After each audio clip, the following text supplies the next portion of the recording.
29. Pimedate ööde festival on avatud. Reede õhtune avakaala tõi Alexela kontserdimajja hulgaliselt filmihuvilisi ja väliskülalisi.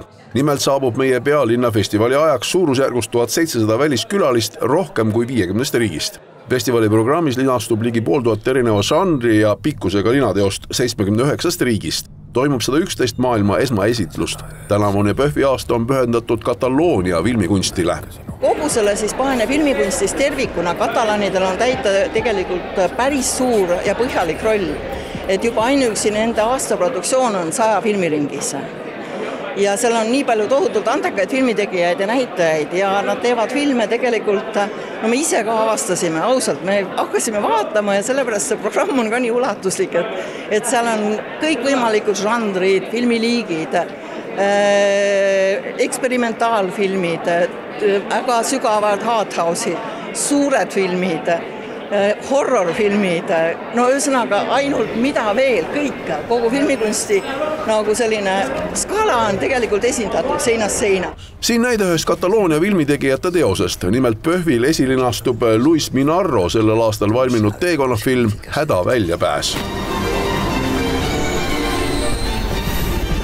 Kui veel festivali faktidest rääkida, siis võistlusprogramme on kokku 7 ning 2 festivali nädalaga toimub kokku 876 kinoseanssi, seega on mille vahel valida.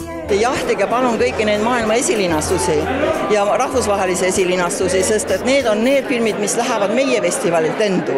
Sest best of on see, kus teistel festivalidel tuleb paremik siia, aga need on need, mis nii mojale lähevad ja nad aasta jooksul ikka väga-väga kõvasti rändavad ja nad ei pruugis ja kunagi tagasi jõuda. Vahel jõuad, vahel mitte. Et kindlasti ma alustaks sealt kõigepealt, sest et see on sama, kui sa lähed teatriesikale, eks ju. See on see hetk, mis on kordumatu ja need on ka alati koos filmitegijatega.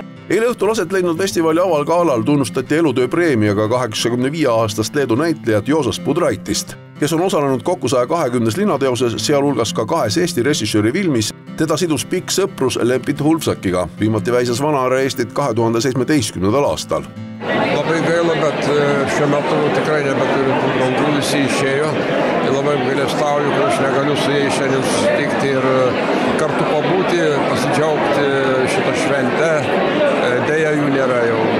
Väärt kinopidupäev kestab Tallinnas ja teistes suuremates linnades kuni 23. novembrini. Isegi südaööl on ühe tänava äärse maja aknas alati